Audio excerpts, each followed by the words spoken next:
قبل ما تشوف الفيديو كنتمنى تشترك في القناة وتفعل الزر ديال الجرس. ما تنساش تشجعنا بلايك. شكرا لكم. السلام عليكم لا فامي ديالي، كنتمنى تكونوا بخير وعلى خير. عدنا اليكم من جديد وبفيديو جديد. الناس الجداد مرحبا بكم في القناه ديالكم MR نيوز. الاصدقاء ديالي اللي ما مشتركش في القناه كنتمنى يشترك ويفعل الزر ديال الجرس باش دائما توصلوا بالجديد ديال القناه ديالنا. اصدقاء ديالي خوتي العزاز، في هذا الفيديو غادي نتناولوا شنو كتجري شنو كتقول هذه السفيره ديال استراليا على المغرب وعلى العمليه الرائعه اللي دارها مع الدول الافريقيه في ظل جائحه كورونا، كيفاش كيتعامل مع البلدان.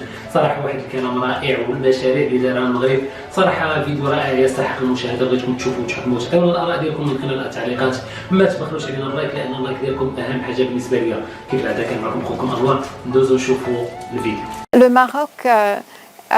المملكة المغربية أظهرت في تدبيرها للأزمة الصحية المرتبطة بجائحة فيروس كورونا المستجد حسا إنسانيا وتضامنيا عاليا. المغرب أثبت ريادته وتضامنه من خلال شحن مساعدات طبية ضخمة موجهة إلى 15 دولة من جنوب الصحراء الكبرى. إن هذه المبادرة خطوة عملية تأخذ بعين الاعتبار احتياجات هذه البلدان الإفريقية وتجسيد قوي للتعاون جنوب تحت قيادة جلالة الملك محمد السادس.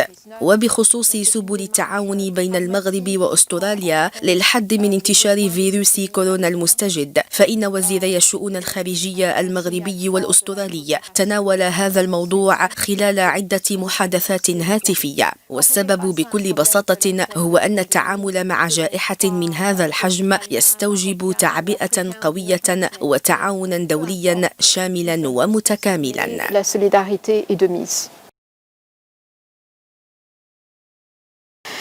Alors, le gouvernement australien reconnaît l'importance stratégique du Maroc en tant que hub régional entre l'Europe et l'Afrique et aussi en tant que leader au niveau du continent. C'est d'ailleurs pour ça que l'on a ouvert une ambassade en 2017.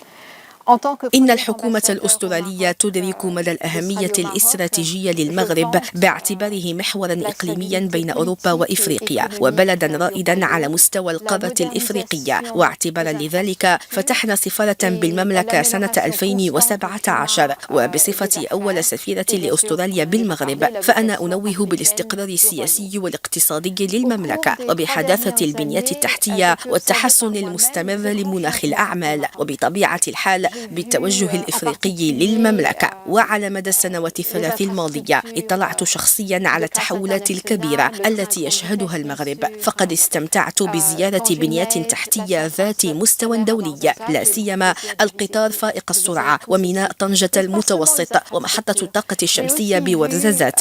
وهذا الأمر لا يقتصر فقط على البنية التحتية، فقد عاينت مغربا راسخ الجذور بتقاليده وبلدا معاصرا في الوقت نفسه يتحلى بالتسامح والانفتاح على العالم بفضل الإصلاحات العميقة التي يعرفها تحت قيادة جلالة الملك محمد السادس.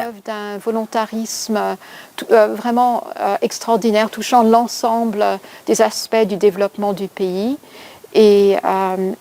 et son rôle prépondérant en Afrique.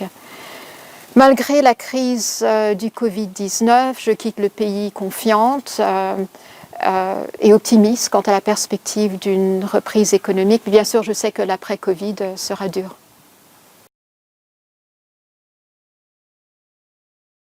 J'ai voulu faire découvrir l'Australie.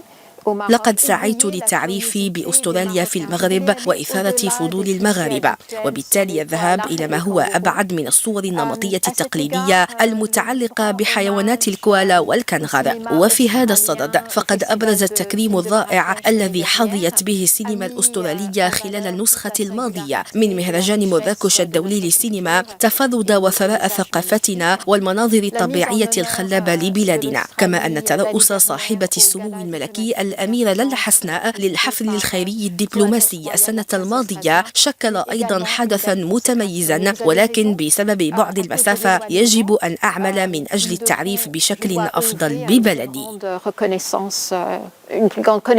L'ouverture de l'ambassade d'Australie à Rabat en 2017. أن يكون المرء أول سفير في بلد ما يجعله يترك إرثا ملموسا. لقد أعطى افتتاح السفارة الأسترالية بالرباط سنة 2017 زخما جديدا للعلاقات الثنائية التي كانت ممتازة قبل ذلك أيضا، بيد أن الوجود الفعلي لسفارة بالرباط غير المعطى بالنسبة للعلاقات الثنائية. وبصفتي سفيرة لبلد بعيد جغرافيا عن المغرب، حرصت على التعريف بأستراليا والتغلب على ما يمكن أن يسمى بطغيان بعد المسافة، أي 18,000 كيلومتر التي تفصل بيننا. والآن بعد 3 سنوات لدي اليقين بأن البعد الجغرافي لا يعد عائقا أمام العلاقات الثنائية، فقد عملت على تحسيس المستثمرين الاقتصاديين الأستراليين والمغاربة بالفرص المتاحة، وكذا استغلال كون المغرب وأستراليا يشكلان بوابتين لمنطقتهما، أستراليا نحو آسيا أوقيانوسيا والمغرب نحو إفريقيا وأوروبا.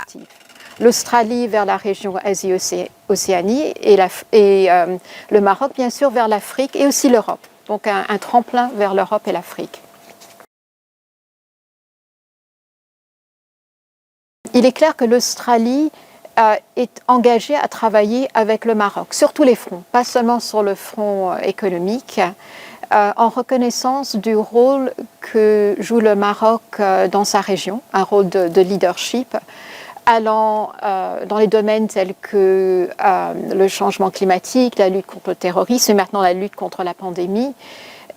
Il est clair que le Maroc a une influence grandissante en Afrique. Et nous avons en effet une grande convergence de points de vue sur tous ces défis. Et d'ailleurs, nous saluons le Maroc pour le travail de fond que le Maroc a réalisé sur les questions de sécurité et de paix et sa contribution en faveur de la stabilité régionale. Alors l'année dernière a été une année charnière pour les relations entre le Maroc et l'Australie, avec des visites de hauts responsables et de ministres dans les deux sens. من الواضح أن أستراليا ملتزمة بالعمل مع المغرب على كافة الجبهات، وذلك اعترافا بالدور الذي يطلع به في منطقته، وهو دور ريادي لا سيما في مجالات التغيرات المناخية ومكافحة الإرهاب، والآن في مجال مكافحة جائحة كوفيد-19. إن المغرب يتمتع بوضوح بتأثير متزايد في إفريقيا، وهناك توافق كبير في وجهات النظر بخصوص جميع هذه التحديات. ونثمن العمل العميق الذي أنجزته المملكة في قضايا الأمن والسلم، وكذا مساهمتها في ضمان الاستقرار الإقليمي، كما أن علاقاتنا الاقتصادية بدأت تتعزز. وأسجل في هذا الصدد بارتياح الاهتمام المتزايد بالمغرب لدى الشركات الأسترالية التي بدأت تدرك أن المملكة تعد نقطة انطلاق مثالية نحو إفريقيا وأوروبا. وبعد التوقيع على بروتوكول الاتفاق بين المغرب ومنطقة جنوب أستراليا، عرفت وتيرة أنشطة التعاون ارتفاعا ملحوظا، لا سيما في مجالات الفلاحة والمعادن والتبادل الجامعي وتربية الأحياء المائية. Il me semble que nos relations économiques sont un peu en deçà de leur potentiel. On pourrait mieux faire. Il y a des secteurs comme l'énergie renouvelable, l'éducation, l'enseignement supérieur, sont des terrains fertiles pour un partenariat entre les opérateurs australiens et marocains. Et nous explorons ces pistes prometteuses en ce moment. Après 3 ans, vous m'avez posé une question sur mon bilan. L'ambassade d'Australie et le conseil d'affaires Maroc-Australie a mis sur pied les fondements d'une relation économique beaucoup plus dynamique. Et nous œuvrons pour donner un nouveau souffle au partenariat en donnant des conseils, en organisant des délégations d'hommes d'affaires dans les deux sens. Et dans certains domaines, on partage déjà notre savoir-faire.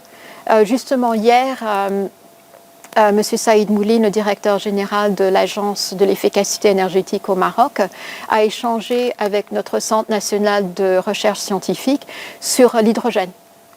L'Australie a une feuille de route sur l'hydrogène. suite à la visite de M. Hanouch en Australie, nous sommes penchés sur le dossier du stress hydrique et de l'irrigation. أصدقاء ديالي من خلال الكلام اللي قالته هاد السيدة جات في 2017 للمغرب وعرفت المشاريع اللي دار المغرب وعرفت المغرب بزاف ديال الحاجات ديال المغرب دارهم زوين، العكس ديال شي ناس عندنا في المغرب وفي البلاد دائما كيطيحوا من القيمة ديال البلاد ديالهم وكيقول لك المغرب دائما والو. خير دليل هاد السيدة جات في 2017 لمدة 3 سنوات عرفت المغرب شنو تزاد فيه وشنو اللي ولا فيه رائع جدا. اصدقائي ديالي كنتمنى الفيديو يكون نال الاعجاب ديالكم، تهلاو لي راسكم بزاف.